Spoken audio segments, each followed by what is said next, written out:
السلام عليكم ورحمة الله وبركاته. أهلا بكم أعزائي الطلبة في حلقة جديدة مع مادة الفيزياء. النهاردة إن شاء الله هنستكمل مع بعض الفصل التاسع مع أهم أجزائه إن شاء الله توصيل المقاومات وقانون للدوائر المغلقة. حصة النهاردة مهمة إن شاء الله فركزوا معايا قوي. طيب هنبدأ مع بعض على طول كده بتوصيل المقاومات. عندنا طريقتين لتوصيل المقاومات، توصيل على التوالي وتوصيل على التوازي. تعالوا نسترجعهم كده مع بعض الأول. طبعا التوصيل على التوالي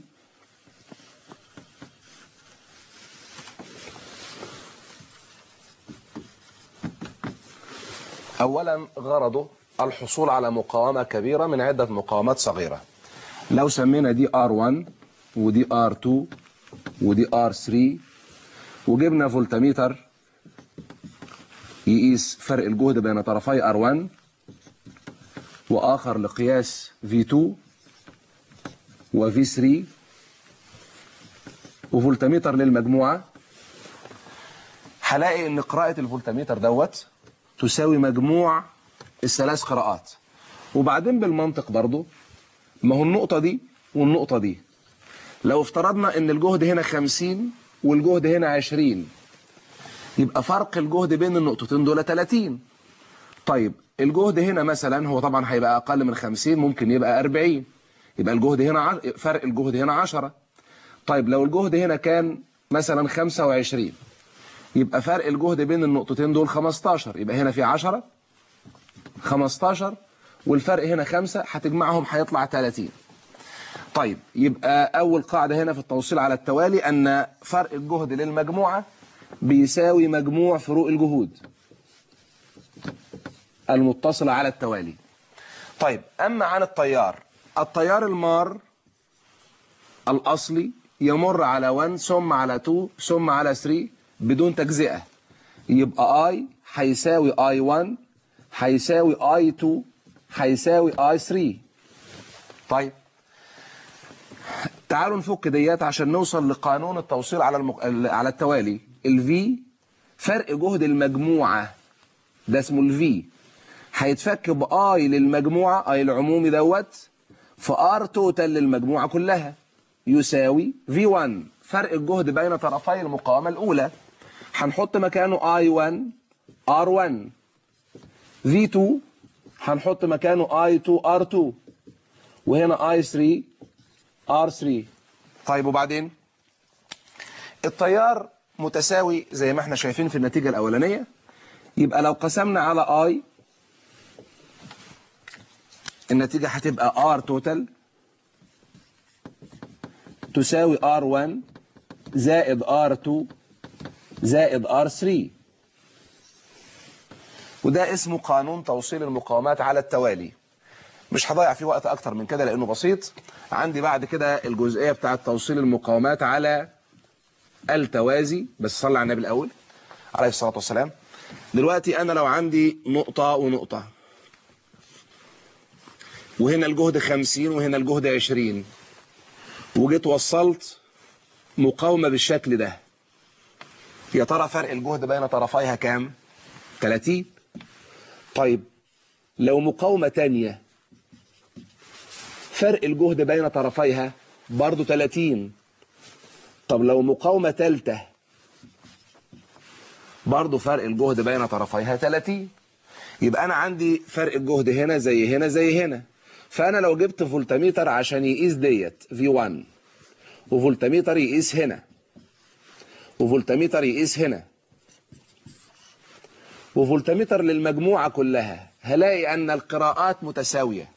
يعني فرق الجهد للمجموعة هو فرق الجهد بين طرفي المقاومة الأولى هو فرق الجهد بين طرفي المقاومة الثانية هو فرق الجهد بين طرفي المقاومة الثالثة. طيب أما عن التيار برضو بالمنطق كده، التيار الأصلي لما يجي يدخل هيلاقي قدامه 3 سكك هيتجزأ عليهم، هيتجزأ، وبالمناسبة هيتجزأ بعكس نسب المقاومات. يعني المقاومة الكبيرة يدخلها تيار قليل والعكس صحيح. هيتجزأ ل I1 و I2 و I3. يعني هنا هتقول ان I بيساوي I1 زائد I2 زائد I3. ماشي، يلا نفك الI دي، يعني ما هي دي I المجموعة كلها بيساوي فرق الجهد للمجموعة على R للمجموعة، بيساوي I1 I1 التيار اللي داخل هنا بيساوي فرق الجهد 1 على R1 يبقى V1 على R1، وI2 هيبقى V2 على R2، وI3 V3 على R3. لو قسمنا على V لأن الفي متساوية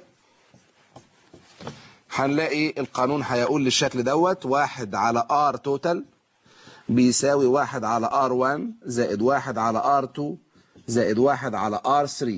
ده اسمه قانون توصيل المقاومات على التوازي، واحنا بنقوم بالتوصيل على التوازي للحصول على مقاومة صغيرة من عدة مقاومات أكبر، لأن المحصلة يا جماعة بتبقى أقل من أقل مقاومة. يعني بفرض إن أنت لو موصل مقاومتين توازي، واحدة 5 والتانية 100، وصلتهم توازي مع بعض تبقى المحصلة أقل من 5. طب لو مقاومة 5 ومقاومة 100 ومقاومة 1000، المحصلة أقل برضو من 5. يبقى دايما في توصيل التوازي تكون المحصلة أقل من أقل مقاومة في المجموعة. وعلى فكرة والجزئية دي بيجي عليها أسئلة في الامتحان، يقول لك مقاومة 1 مع مقاومة 100، هتكون المحصلة أقل من 1. طب عايز أحسبها، والله لو مقاومتين في طريقة مختصرة أهم من اللي احنا شغالين بيها ديت للمقاومتين بالذات.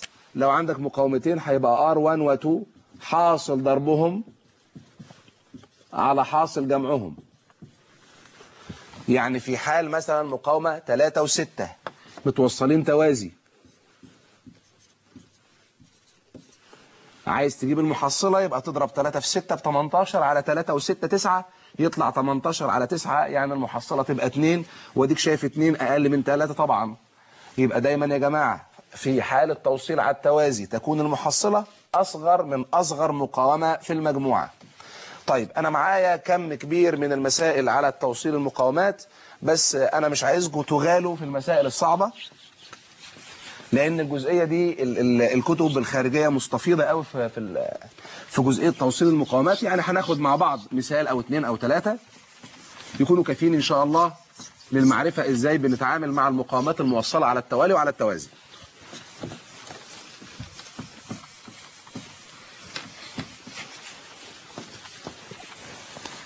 بس قبل ما ادخل في جزئيه المسائل انا عايز يعني اكمل الفصل. هو فاضل كده قانون للدوائر المغلقه، وبعدين عندي نموذج كده الاسئله بتيجي كتير، وبعدين هنبتدي نكمل بقيه الحصه مسائل ان شاء الله. صلي على النبي عليه الصلاه والسلام. قانون للدوائر المغلقه عايزين نفهمه كده بالراحه. بيقول ايه؟ بما ان القوه الدافعه الكهربيه لعمود هي الشغل الكلي المبذول لنقل شحنة قدرها 1 كولوم، يعني ماشي في الدائرة كلها داخل وخارج المصدر. أنا كتبت بترتيب السطور بالشكل ده، هتعرف معايا ليه. تعال نترجم دي لرمز القوة الدافعة الكهربية لعمود.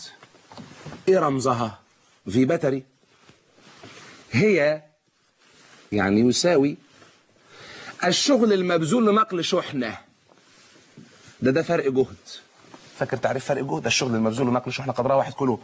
ماشي، قدرها 1 كولوم في الدائرة كلها داخل وخارج المصدر. يبقى الفي باتري تقدر تقول انها في خارجي زائد في داخلي.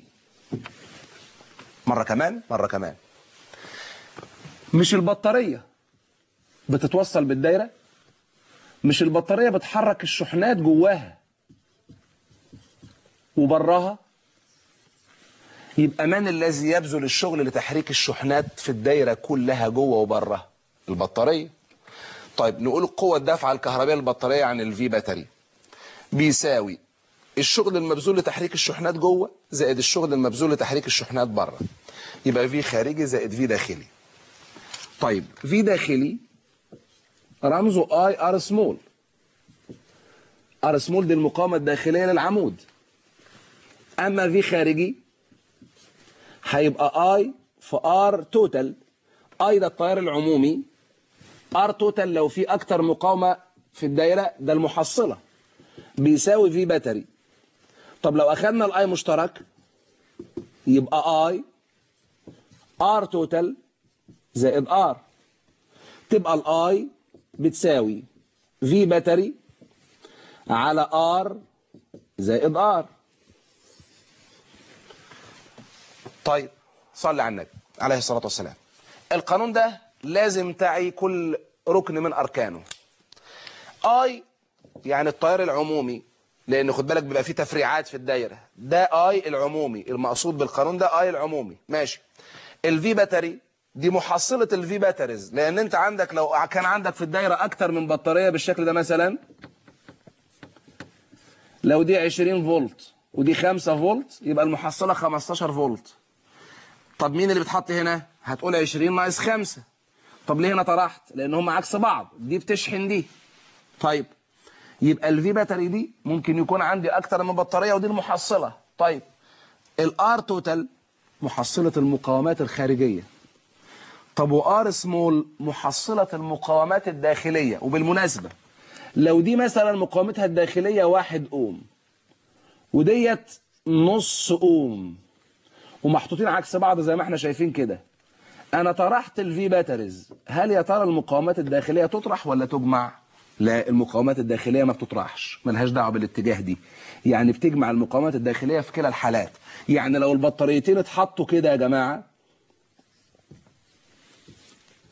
يعني 20 و5 في نفس الاتجاه، في الحالة ديت الفي باتري هتبقى 25 وبرضه المقاومة الداخلية 1.5. يبقى احنا في كلا الحالات من ناحية توصيل البطاريات بنجمع المقاومات الداخلية، انما الفي باتري ممكن تطرح لو كان الموجب في الموجب والسالب في السالب ونسميها دايرة شحن، انما لو بالشكل دوت هنجمع عادي. طيب عندي سؤال بيلم الجزئية دي، هو بيجي كتير اجزاء منه، فاحنا هناخد سؤال كامل دلوقتي. يفضل لو انت بتكتب تكتب معايا السؤال اللي جاي في غاية الأهمية.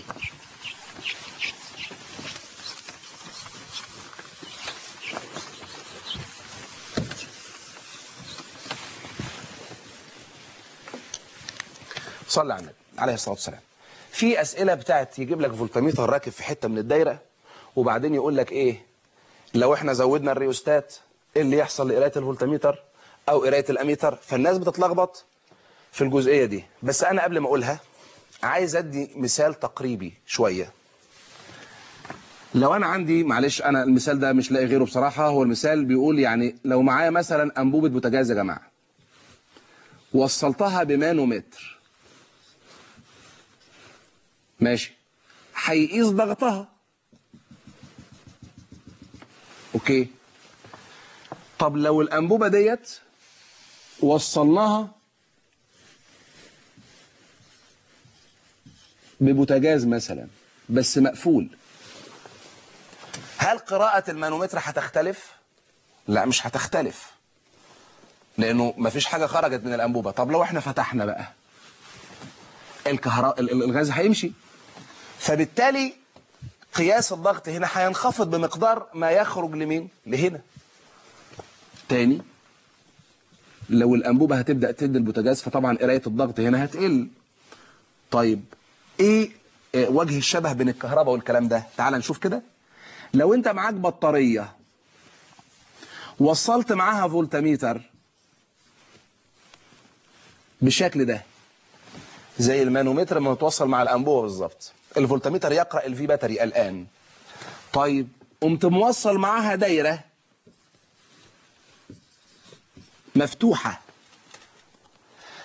مفتوحه يعني هو هنا مفيش خارج خالص، يبقى الفولتميتر ما زال يقرا الفي باتري. طب قفلت، هنا لما قفلت يبقى الكهرباء بدات تخرج تغذي الدايره اللي بره، يبقى قراءه الفولتميتر هنا هتنخفض لانه بدا يدي هنا. طب هندي مثال تاني على نفس الجزئيه. لو بدل البوتاجاز دوت حطينا انبوبه تانيه مع الانبوبه دي ضعيفه ودي قويه، لما اجي افتحهم على بعض برضو قرايه ده هتقل، لان دي هتدي دي هتدي دي، فالقرايه هنا هتقل. طيب لو عكسنا الوضع، المنطق بيقول ايه؟ ان دي هتدي دي، قرايه المانومتر هنا هترتفع. نفس القصة بالراحة بقى كده معايا. لو جبت لسيادتك بطارية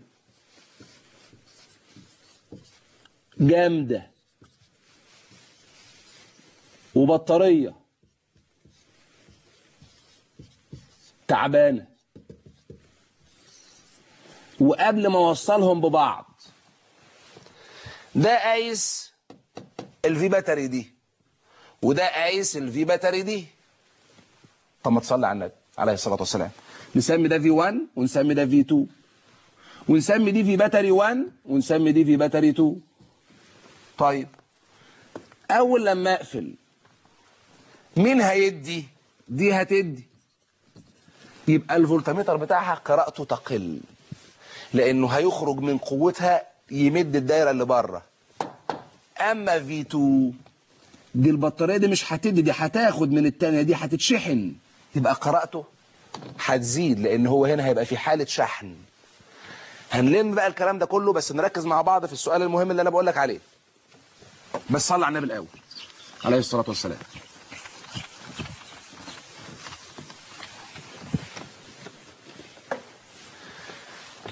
هنقول هنا برضو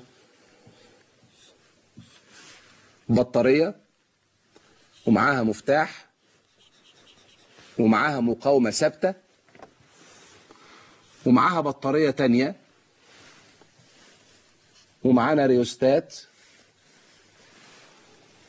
ماشي، ونخلي اميتر. هنحط هنا V1 وهنا ده اسمه في باتري 1 دي قوية، ودي R1 ودي اسمها R معاها فولتميتر V3 وديت معاها فولتميتر V2 واسمها في باتري 2 ومقاومتها الداخلية R2 وهنا دي اسمها R داش. طيب عندك كام جهاز؟ عد معايا كده 1 2 3 4. والله ان شاء الله لو انت ركزت وفهمت الدايره دي كويس هتلم اسئله كتير قوي. طيب تعالوا نسال على قراءه الاميتر وقراءه الفولتميتر رقم 1 وفولتميتر 2 وفولتميتر 3. هنسال عنهم في كذا وضع، بس انا عايز اعمل حاجه اسمها الوضع العام الاول. ايه الوضع العام؟ الاميتر ده ما تبصش بقى الدايره مفتوحه مقفوله المقاومه كبيره صغيره، ما تبصش على القصه دي. الاميتر ده بيقيس مين؟ شده التيار. ماشي، يبقى ده بيقيس اي اللي بتساوي، مش احنا لسه واخدين قانون ام الدوائر المغلقه؟ الفي باتريز على الارات كلها. الفي باتريز عندك دي بتشحن دي، يبقى المفروض ده بيقيس مين؟ في باتري 1 ماشي ناقص في باتري 2 لان دي اللي هتدي ديت على الارات كلها. انت مجموع المقاومات الخارجيه انا عندي ار وار داش وعندي ارتين دول، يبقى ار وار داش وار 1 وار 2 ماشي. طب الفي 1 الفي 1 اللي هو الفولتميتر رقم 1 وظيفته عموما بيقيس الفي باتري 1 ناقص اللي هيخرج منها. طيب وفي 2 لان خدوا بالكم دي اللي هتدي الكهرباء، هتمشي كده لما اقفل المفتاح. طب الفي 2 هيقرا الفي باتري 2 زائد ما يدخل اليها.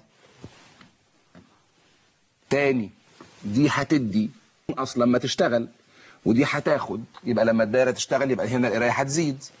طب في 3 ماذا يقيس؟ بيقيس بيقيس اي ار، فرق الجهد اللي تحت رجليه دوت، يبقى في 3 بيقيس اي ار ماشي. ده العام. يلا بينا بقى نسال في حالات خاصه. اول حاله اذا كان الدائره مفتوحه. الدائره مفتوحه يعني زي كده، صاحبنا ده هيقرا 0 ليه؟ مش هو اي بيساوي الفي باتريز موجودين ولا مش موجودين؟ موجودين. والارات، طب وايه المشكلة؟ ما هو مجموع عليهم ما لا نهاية، لان والمفتاح مفتوح في مقاومة داخلة في الموضوع، مقاومة الهواء. يبقى هنقسم الفي باتريز على الارات كلها زائد ما لا نهاية، يطلع الناتج صفر، يبقى الدايرة مفتوحة، قراءة التيار صفر. طب في 1 بقى، عوض يا سيدي عن التيار بصفر في كل حاجة، تعرف ايه اللي حصل. ده لما يكون الدايرة مفتوحة يعني الاي بصفر، يبقى في 1 هيساوي في باتري 1.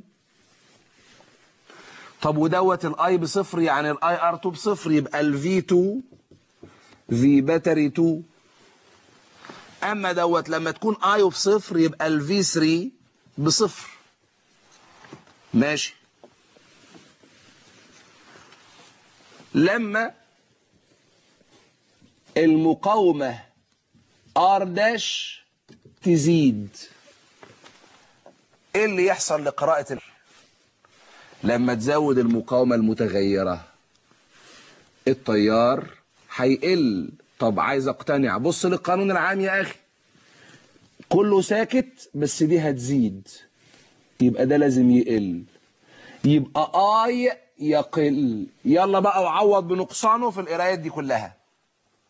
معلش انا فاتتني جزئيه بس قبل. لما المقاومه تزيد هنقول لما، يعني هنأجل دي شويه ونقول ايه؟ لما المفتاح يغلق. لما نقفل المفتاح، اقفل الدايره الاول، ده هيقيس ايه؟ هيقيس الشغل اللي فوق ده. يعني هتبقى قراءته V1 بتساوي في باتري 1 ناقص اي ار 1. يقول لك ماذا يحدث لقراءة الفولتميتر V1 عند غلق الدايرة؟ تسأل هو الأول كان بيقيس ايه وهي مفتوحة؟ كان بيقيس الفي باتري 1. طب لما اقفل اصبح بيقيس الفي باتري 1 ناقص الاي ار، يبقى قرايته هتقل، يعني صاحبنا ده قرايته قلت. طيب اما V2 كان الاول وهي مقفولة وهي الدايره مفتوحه كان بيقيس الفي باتري 2. لما قفلنا اصبح بيجي له تيار جديد، يبقى هيقيس دلوقتي V2 بيساوي في باتري 2 زائد اي ار 2، يبقى قرايته هتزداد. اما V3 كان قايس صفر الاول، بس دلوقتي لما اشتغل التيار هيقيس اي ار. نكمل بقى السؤال اللي احنا ما كملناهوش. لما المقاومه ار داش تزيد،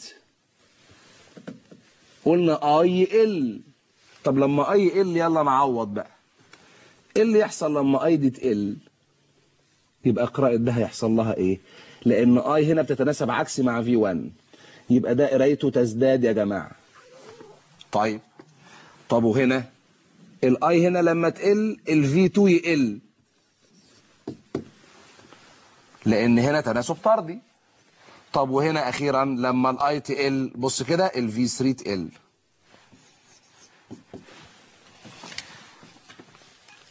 يمكن يكون السؤال ضخم شوية، بس أنا قصدت إن أنا ألم يا جماعة أكبر قدر من الأسئلة في الجزئية دي. طيب هننتقل لحاجة صغيرة وبعدين أدخل في المسائل على طول. حاجة اسمها كفاءة البطارية، ما بنتسألش عليها كتير، بس برضه يعني هو السؤال مش مشهور قوي نقوله.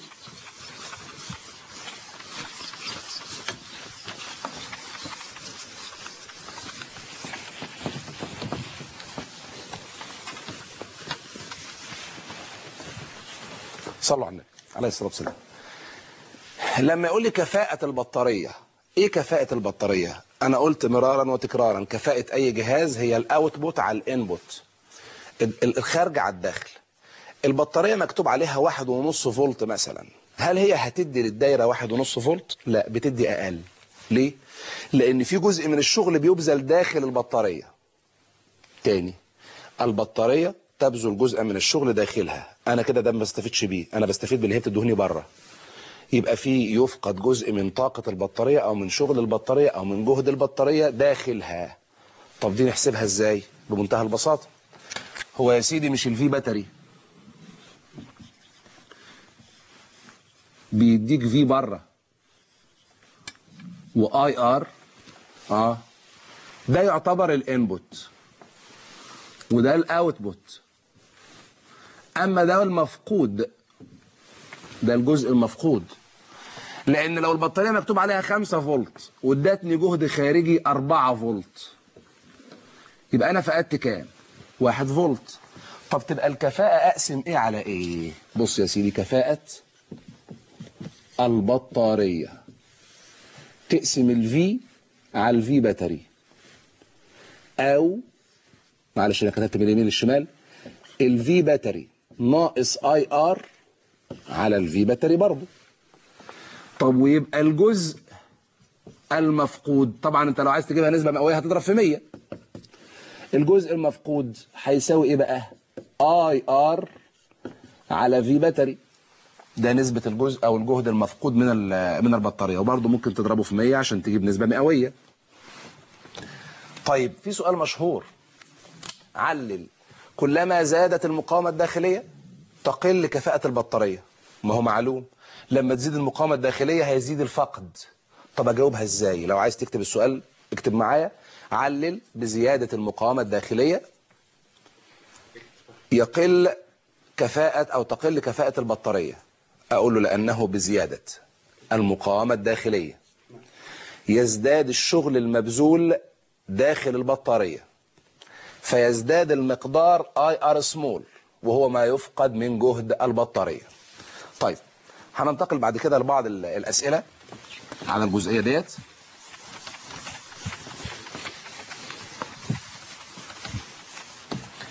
اول سؤال معانا في بطاريه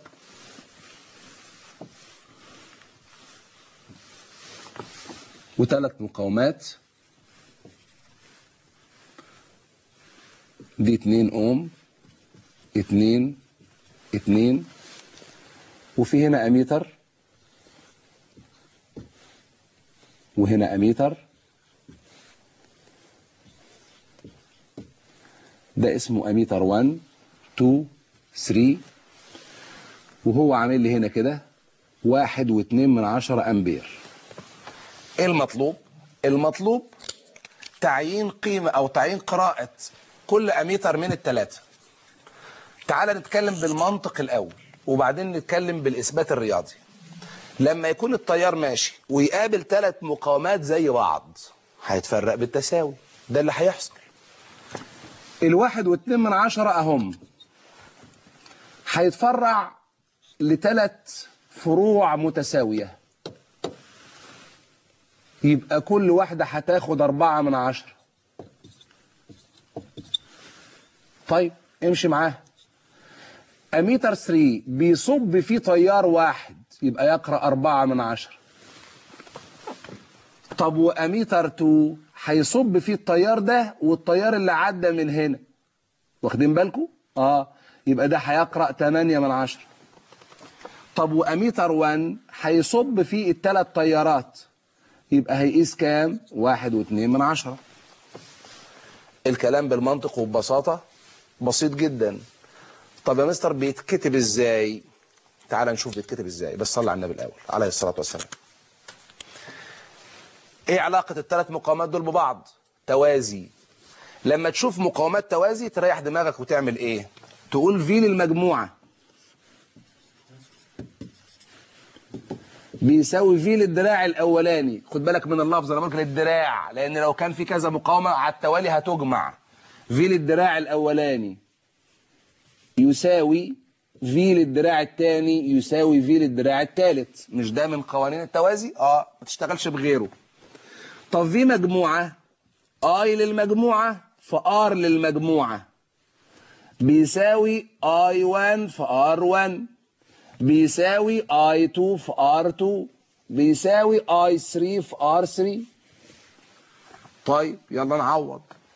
I اللي داخل على الجروب 1.2، صح؟ اللي داخل على الجروب على ال3. طب وR للجروب دوت، مش دول 3 مقاومات 2 و2 و2 يبقى 2/3. تاني، ما هو في التوازي لما يكون المقاومات متساوية يبقى المحصلة قيمة الواحدة على عددهم، يبقى 2/3. ماشي. طيب اختصر، على التلاتة فيها الواحد، على التلاتة فيها الأربعة من عشرة، يبقى يطلع هنا كام؟ 8 من عشرة. طيب اي 1 ما اعرفهاش، نزلها يا سيدي. ار 2 ب 2 ماشي. اي 2 ما اعرفهاش، نزلها. ار 2 ب 2. اي 3 ما اعرفهاش، ار 3 ب 2. جت معاك ولا لسه بتدور عليها؟ ما خلاص، ما هي اي 2 تبقى كام؟ ب 4 من عشرة. وديت برضه ب 4 من عشرة. وديت ب 4. اما بقى الجزئيه بتاعت قراءه الاميتر، هقول له اميتر 3 يمر به تيار فرع واحد، يبقى يقرأ كام؟ 4 من عشرة أمبير. أما أميتر 2 يمر به تيار فرعين، 8 من عشرة أمبير. أما أميتر 1 يمر به التيار كله، يبقى يقرأ 1.2 من عشرة أمبير. تمام؟ دي كانت أول مسألة معانا النهاردة. ناخد مسألة تانية.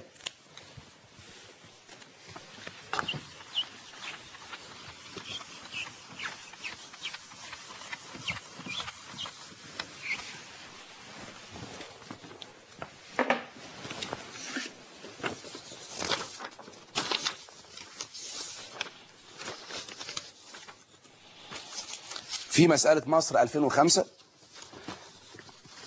صلي على النبي عليه الصلاة والسلام. المسألة بالظبط كانت مرسومة كده.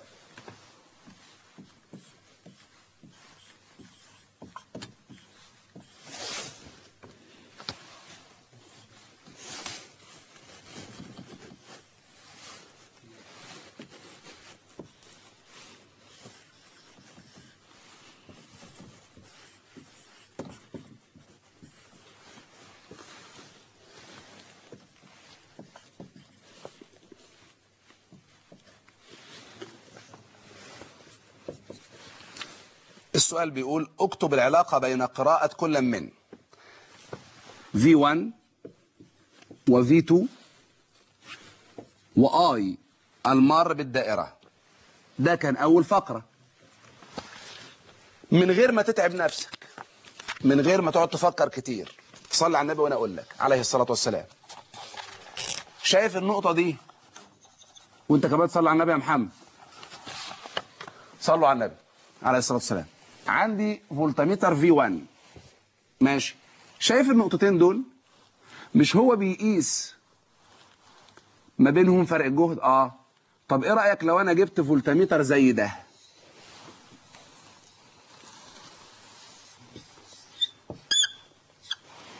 هل هيقيس نفس الكلام ولا لا؟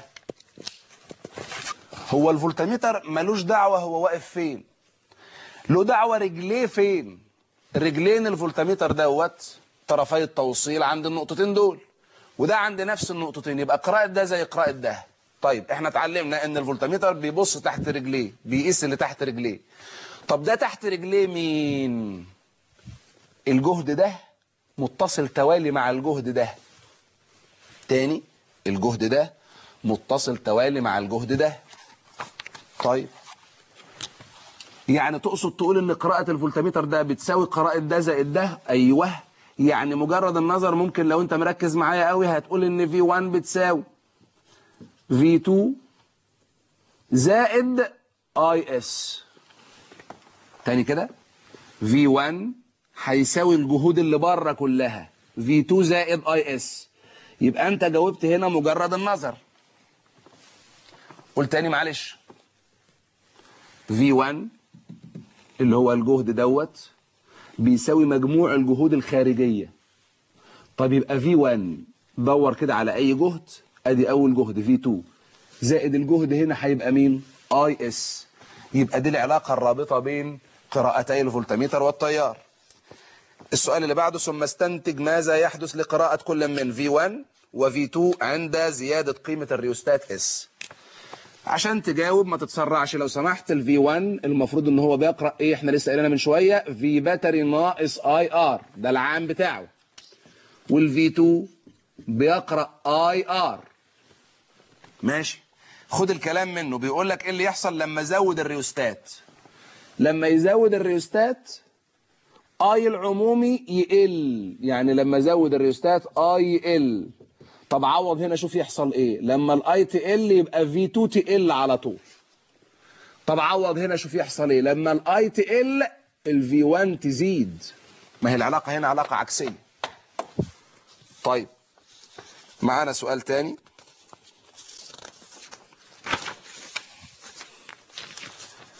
في مصر 2006 برضو.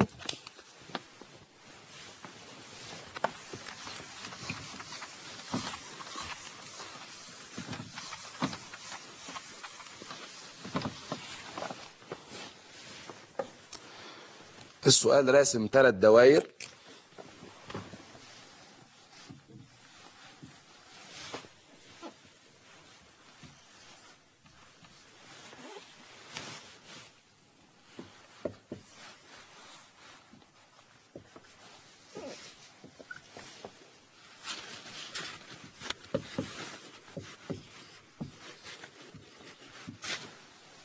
دي مقاومة 6 ودي 4 ودي 12 فولت ودي 6 ودي 4 ودي 12 فولت، وحاطط في كل واحدة أميتر.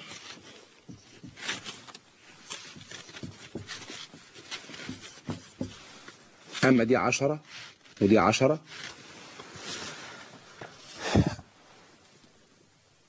وبعدين كاتب أسئلة بيقول لي اكتب رقم الدائرة التي، ومديني معلومة ان ار بصفر. طيب يختلف فيها شدة التيار المار في احدى المقاومتين عن الاخرى. انهي دايرة بيختلف فيها التيار اللي مار في مقاومة عن الاخرى؟ تعال نبدأ من هنا. التيار هيطلع من هنا كده يا جماعة، يتجزأ لجزئين متساويين، لان دي 10 ودي 10، يبقى دي مش هتنفع لان التيار هنا زي هنا. طب هنا التيار هيخرج من هنا يمر على 4 ثم على 6، هو ده توالي، يبقى التيار زي ما هو. تعال نشوف هنا.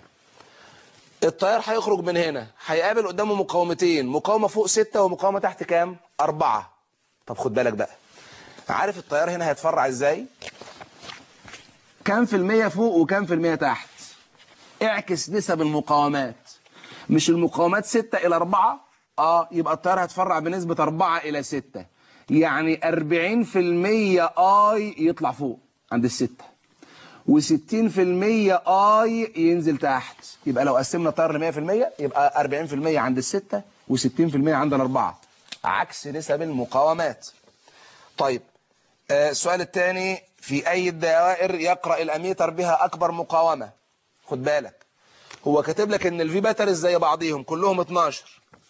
ماشي، عايز الأميتر يقرأ أكبر قيمة. الأميتر أكبر قيمة يعني أنت عايز باختصار الدايرة اللي فيها أقل مقاومة. طب أنهي دايرة اللي فيها أقل مقاومة؟ هنا المقاومة كام؟ مجرد النظر هنا المقاومة 5، لأن 10 و10 تبقى 5. طب هنا المقاومة كام؟ دي 10. طب هنا المقاومة كام؟ دي هنا هتطلع أقل من 4.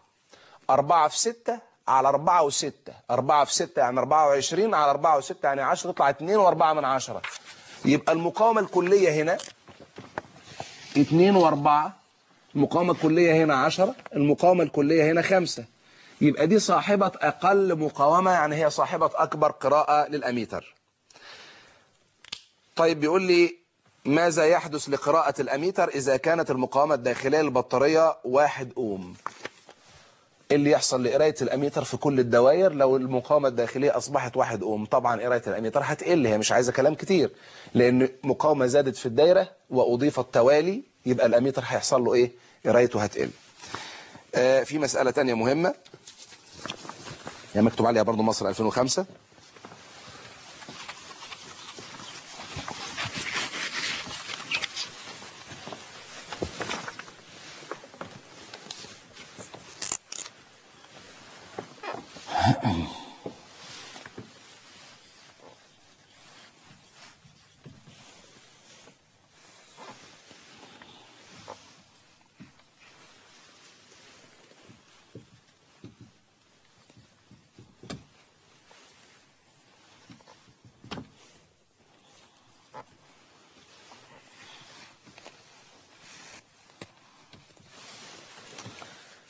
المسألة بتقول في الدائرة الموضحة بالشكل اوجد قراءة الأميتر عندما يكون كي مفتوحا وكي مغلقا.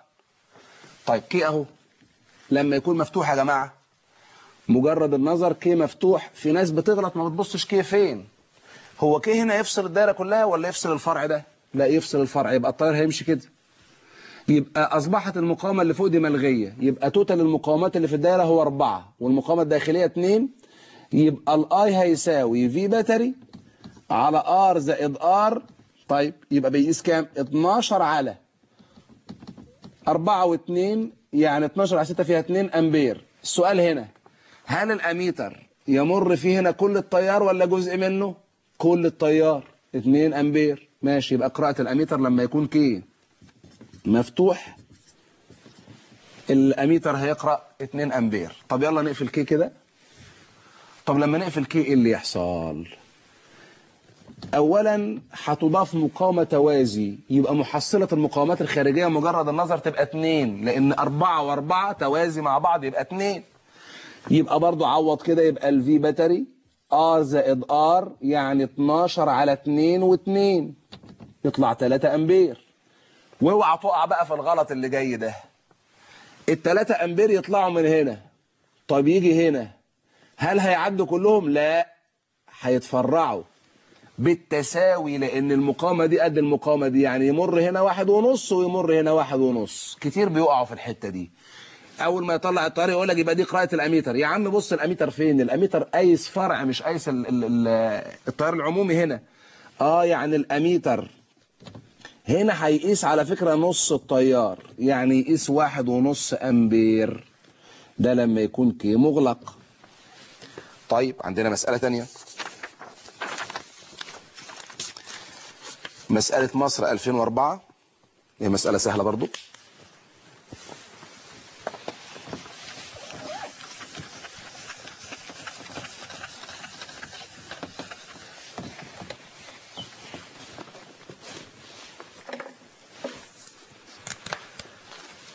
المسألة راسم لي فيها بطارية بالشكل ده، كاتب عليها 6 فولت دي الفي باتري، وار ب 2 اوم، وفي هنا فولتميتر، وفي هنا كي 8 اميتر. وبيقول لي لاحظ الدائرة الكهربية المبينة بالشكل، ثم سجل قراءات كل من الفولتميتر والاميتر حسب الجدول التالي. وعامل جدول كاتب هنا V وكاتب هنا A، وهنا المفتاح K مرة مفتوح ومرة مغلق. المفتاح K مفتوح، في ناس بتحل بعينيها بقى دلوقتي. لما يكون K مفتوح مجرد النظر يا أخي ده يقيس كام؟ عايز تعملها بالحسابات؟ ماشي. I هتساوي V باتري ماشي على R زائد R زائد ما لا نهاية، لأن المفتاح مفتوح، ده في هنا ما لا نهاية، يبقى هنا الاي بزيرو. طيب أما الفي بقى، هنا الفي يقيس مين المفروض؟ يقيس في بتساوي في باتري ناقص اي ار. طب ما فيش تيار، يبقى يقيس في باتري بس، يبقى الفي يساوي في باتري، يعني هيساوي هنا مجرد النظر 6 فولت. 6 فولت اهي. طيب قفلنا، لما نقفل المفتاح يلا نعوض بقى. يبقى التيار يحسب ازاي؟ اي بتساوي الفي باتري بكام عندنا؟ ب6. المقاومات الخارجية كام وكام؟ في عندي 8 وعند المقاومة الداخلية 2، يبقى 6/10. يبقى ده يقرأ كام على طول؟ 6/10 أمبير. أما قراءة الفولتميتر، الفولتميتر هيقرأ في بتساوي في باتري ناقص اي ار، يعني هيقرأ 6 ناقص افتح قوس الاي بكام؟ ب6/10 والار ب2، يبقى 6 ناقص 1.2، يعني هتطلع 4.8 فولت. تمام. دي مسألة مهمة على فكرة. عندي بعد كده مسألة تانية. ناخد الأول مسألة السودان 2008 نشوفها.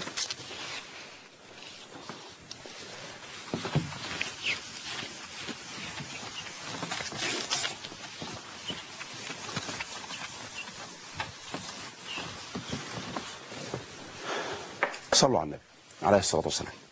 مسألة السودان السنة اللي فاتت جاب بطارية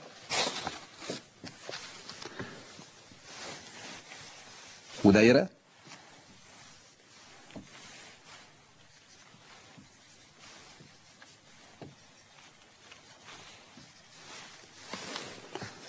وبعدين كتب هنا الفي باتري 27 فولت والار ب1 اوم، وهنا دي 10 ودي 3 ودي 7 ودي 15 ودي 10 ودي 5، وحط هنا حرف A B C.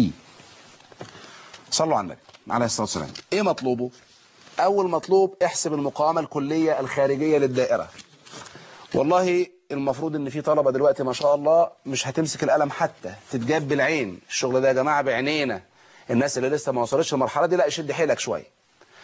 بص، مجرد النظر اقسم الرسمة حتتين، المثلث ده والمثلث ده. المثلث دوت السبعة والثلاثة توالي مع بعض يبقوا 10، مع ال10 دي توازي يبقى المحصلة 5، يبقى الدراع ده 5 او المثلث الشمال ده 5.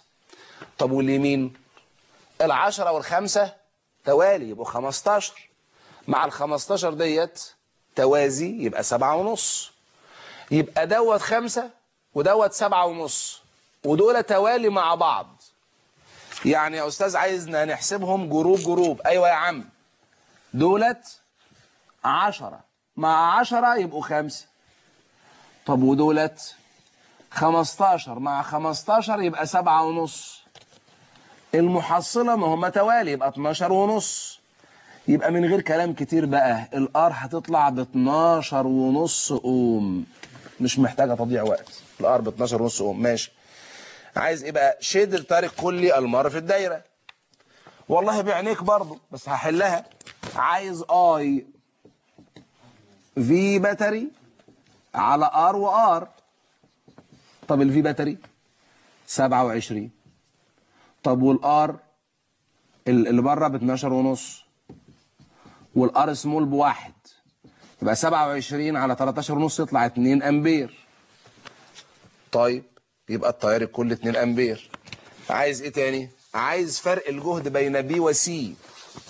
فرق الجهد بين بي وسي بمنتهى البساطة. مش التيار هيطلع هنا يا جماعة 2 امبير؟ يلا كده نفرعه وبعدين نشوف هو عاوز ايه.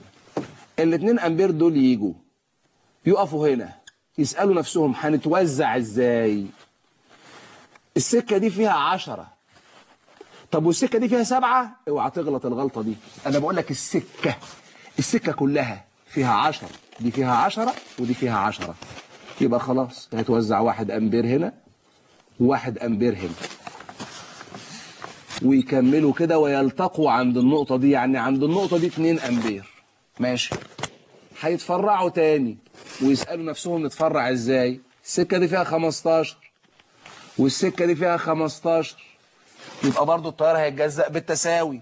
15 يبقى في تساوي هنا، يبقى ال2 امبير لما يقفوا هنا 1 امبير برضو يكمل كده و1 امبير يكمل كده، ويرجعوا يتلاقوا عند نقطة سي ويكملوا تاني كده 2 امبير. طيب هو عاوز فرق الجهد بين بي وسي. الطالب المركز هحلها له ب3 طرق. فرق الجهد بين بي وسي، بين بي وسي عندي سكة وعندي سكة تانية وعندي جروب. يعني عايز تقول ان الفي بي سي يساوي، لو سمينا السكة دي رقم 1 وسمينا السكة دي رقم 2، يبقى الفي بي سي يساوي في 1 يساوي في 2 يساوي في 1 و2، لان دول توصيل توازي، السكة دي والسكة دي توازي. فاحنا قلنا في التوازي فرق جهد المجموعة زي فرق جهد الدراع دوت زي فرق جهد الدراع دوت. طيب تعال نشوف هجيبها ازاي. والله لو هجيبها بطريقة V1 يبقى تضرب ايو في ارو. طب ايو بكام؟ ب1 وار بتاعت 1 ب15، يطلع 15 فولت. طب جرب كده من الفي 2، ما هي لازم تطلع هي التيار 1 امبير والمقاومة 15، يبقى برضو 15 فولت. طب في 1 و 2 اللي هو ايه بقى في 1 و 2 اللي هو في للجروب، يعني اي للجروب في ار للجروب. اي اللي داخل على الجروب كله ده 2 امبير، 2 امبير. طب وار للجروب ده 7.5، يطلع برضو كام يا جماعه؟ 15 فولت. يبقى لما يطلب مني فرق جهد بين نقطتين، اذا كان في اكتر من مقاومه توازي يبقى فرق جهد بين طرفي المقاومه دي زي فرق جهد المجموعه كلها. عندنا سؤال تاني مهم قوي، تعالوا نشوفه كده، وده زي بتاع مصر 2008.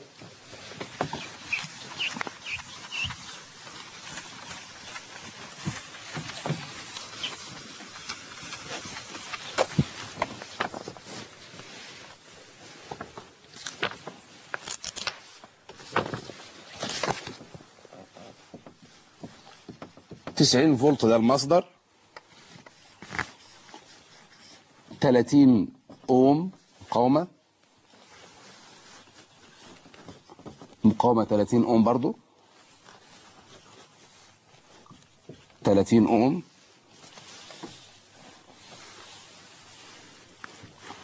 وحاطط هنا مفتاح اس. طيب والكلام يتقال ازاي؟ اول حاجة بيقول لي عندما يكون اس مفتوح، هو مسمي ده اس 1 ومسمي دوت اس 2، بيقول لي اس 1 مفتوح يعني بالمنظر اللي قدامنا دوت، واس 2 مغلق. فرق الجهد عبر المقاومة R1 يساوي كام فولت؟ اولا فتح اس 1 لا يعني شيء بالنسبة للدايرة الا انه اكنه مش موجود. طب نعمل ايه يعني؟ اول حاجة خد بالك في كل مرة اعتبرها مسألة لوحدها. اس 1 مفتوح يعني انساه مش موجود، يبقى توتال المقاومات 30 و30 توازي يبقوا 15 مع 30 ديت يبقى 45 اوم. طب يبقى اي الفي باتري على ار وار. طب الفي باتري بكام؟ ب90. طب ار وار 45 ومفيش، يعني 2 امبير، يعني التيار في الحالة دي 2 امبير. يا ترى يبقى فرق جهد بين في المنطقة دي كام؟ هو مسمي دي R1، يبقى V1 I في R1. التيار اللي جاي من هنا 2 امبير، يبقى هضرب 2 في 30 يطلع 60 فولت. ماشي. السؤال الثاني عند غلق S1 و S2. هنا مهم قوي يا جماعة وركزوا لو سمحتوا. لما اقفل ده، صلي على النبي عليه الصلاة والسلام. لما تقفل S1 بص اللي هيحصل ايه. التيار جاي اهو، هيلاقي قدامه سكتين، السكة دي فيها مقاومة، والسكة دي ممكن هيمشيها في الفاضي مفيش مقاومات. ما هو التيار بيدور على الفاضي، التيار ما بيدورش على المقاومة، بيبعد عن المقاومة. فلو لقى سكة ما فيهاش مقاومة هيمشي فيها. يعني التيار هيعمل كده ولن يمر في هذه المقاومات. خد بالك من القاعدة دي مهمة قوي. يعني أنا يا أستاذ لو أنا جيت في مرة عملت لك خط كده وعليه مقاومة هنا 20 أوم والتيار جاي كده، تفتكر إن التيار هيطلع في المقاومة طول ما قدامه سكة فاضية؟ لا مش هيطلع للمقاومة. طب ما هنا نفس القصة، لما تقفل لي S1 يبقى أنت عملت لي سكة بلا مقاومات همشي فيها. يعني تقصد إن غلق S1 يلغي المقاومتين دول. في الحالة دي بص قدامك هنا الاس 1 لما تتقفل التيار يمشي كده اهو، خلاص مفيش لا داعي للمقاومات ديت. يبقى في الحالة دي بقى يا أستاذ لم يتبقى في الار توتال غير 30 اوم، لأن هيبقى هنا 30 وهنا صفر. ماشي. طب والاي هيبقى في باتري على ار وار. طب الفي باتري بكام؟ ب90. طب والار ديت ب30 والار دي مفيش، يطلع الناتج 3 امبير. يعني هنا التيار هيبقى 3 امبير. ماشي. طب والفي 1 اي ار 1 اللي هو فرق جهد هنا، يبقى التيار في المقاومة. طب التيار بكام؟ 3 والمقاومة 30، يطلع الناتج 90 فولت. طيب اخر جزئية، لو الاسين مفتوحين، لو فتحت اس 1 وفتحت اس 2 لو فتحت اس 1 واس 2 هيبقى فرق الجهد هنا صفر، لان مش هيوصلوا تيار اساسا. يعني هنا عند فتح الاسين يبقى يقول هنا فرق الجهد الى الصفر. طيب للاسف الوقت بيمر بسرعه. انا كده وصلت لنهايه الفصل التاسع، ووصلنا مع بعض لنهايه الحلقه. برضو ان شاء الله احتمال المره الجايه ابدا الحصه بمسالتين جامدين شويه على الكهربيه، والمره اللي جايه باذن الله جهز نفسك وهناخد مع بعض ان شاء الله الفصل العاشر. نستودعكم الله والسلام عليكم ورحمه الله وبركاته.